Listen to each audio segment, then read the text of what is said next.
안녕하세요. 윤우리 목사입니다. 오늘도 이렇게 말씀 묵상으로 만날 수 있어서 참 감사합니다.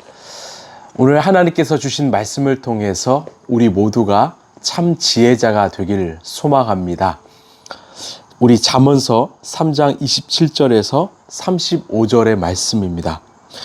너의 손에 선을 행할 힘이 있거든 도움을 청하는 사람에게 주저하지 말고 선을 행하여라. 내가 가진 것이 있으면서도 너의 이웃에게 갔다가 다시 오시오. 내일 주겠소 하지 말아라. 너를 의지하며 살고 있는 너의 이웃에게 해를 끼칠 계획은 꾸미지 말아라. 너에게 해를 끼치지 않는 사람과는 까닭 없이 다투지 말아라. 폭력을 휘두르는 사람을 부러워하지 말고 그의 행위는 그 어떤 것이든 따르지 말아라. 참으로 주님은 역겨운 일을 하는 사람은 미워하시고 바른 길을 걷는 사람과는 늘 사귐을 가지신다. 주님은 악한 사람의 집에는 저주를 내리시지만 의로운 사람이 사는 곳에는 복을 내려 주신다. 진실로 주님은 조롱하는 사람을 비웃으시고 겸손한 사람에게는 은혜를 베푸신다. 지혜 있는 사람은 영광을 물려받고 미련한 사람은 수치를 당할 뿐이다. 아멘.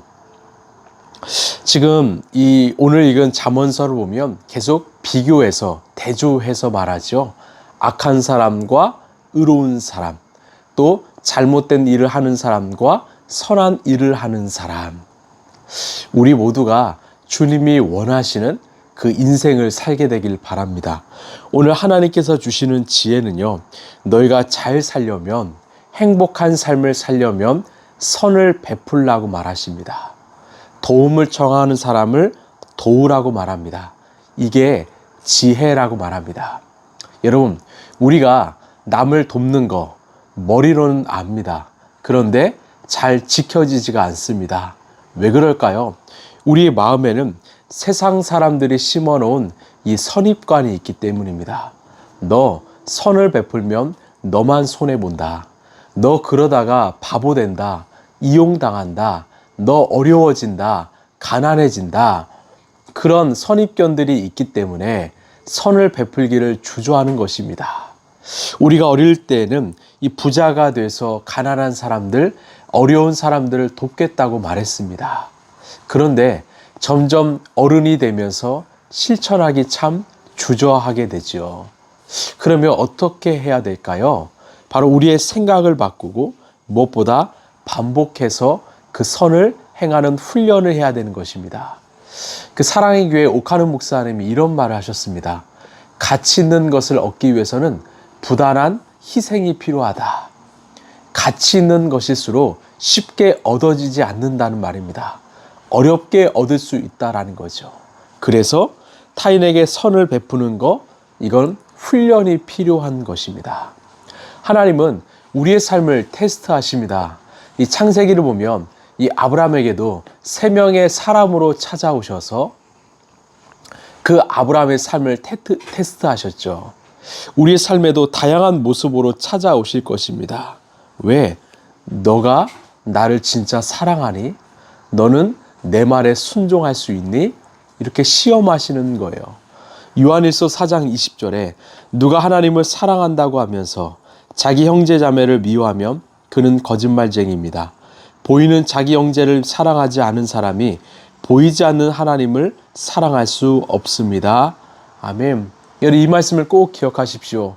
우리가 하나님을 사랑한다고 하면서 자기 형제 자매를 미워한다면 거짓말쟁이라는 거예요. 보이는 사람을 사랑할 때 보이지 않는 하나님도 사랑할 수 있다라는 것입니다.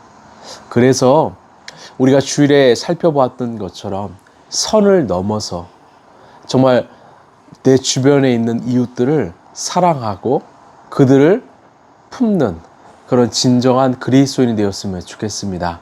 저는 때론 길을 가다가 이 노숙인이나 이 구걸하는 분을 보면 꼭 지폐를 쥐어드립니다. 왜냐? 그분은 제게 찾아오신 하나님이기 때문입니다. 이런 하나님은 우리의 삶 가운데 다양한 모습으로 찾아오십니다. 혹시 어려운 이웃을 만나거나 또 누군가 도움을 요청한다면 내 삶에 찾아오신 주님이라고 생각하고 돕지 않으시겠습니까? 세상의 문화는 이 기브앤테이크입니다. 주고 받아야 합니다. 받았으면 주어야 합니다. 내가 주었는데 받지 않으면 관계가 끊기지요. 그러나 우리 예수님은 우리가 주는 사람이 되길 바라십니다. 이 사도 바울도 사도행전에 주는 것이 받는 것보다 복되다라고 말합니다. 여러분, 하나님 나라는 어떻게 세워질까요? 하나님의 역사와 기적은 어떻게 일어날까요? 이 남자 어른만 5,000명이 모였을 때 작은 소년이 이 보리빵 5개와 물고기 2마리가 든 자신의 도시락을 드렸습니다. 그 도시락으로 인해서 수많은 사람들이 배불리 먹게 된 것입니다. 여러분, 큰 일을 하라는 말 아닙니다. 내 삶에서 할 수 있는 작은 일부터 시작하십시오. 작은 선행이 점점 쌓이면 큰 기적을 이루는 것입니다. 돈이 많은 어떤 빌 게이츠나 일론 머스크나 아니면 팀 쿡과 같은 사람만 세상을 바꾸는 것이 아니라 정말 작은 것이라도 베풀고 나누는 사람들을 통해서 세상은 아름답게 변해갈 것입니다. 예전에 그 유퀴즈에 나왔던 그 남해에서 작은 빵집을 운영하시는 그 김쌍식이란 이 제빵사의 이야기를 보았습니다.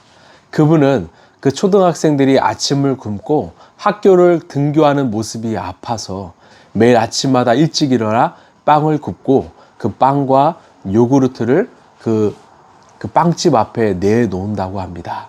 그러면 학생들이 다니면서 편히 하나씩 쥐어가고 먹으면서 학교를 간다고 합니다. 그 빵 가게 이름이 행복 베이커리입니다. 이 방송 이후로 얼마나 많은 사람들이 전국에서 그 빵집을 찾아왔는지 정말 힘들어서 죽을 뻔했다고 합니다.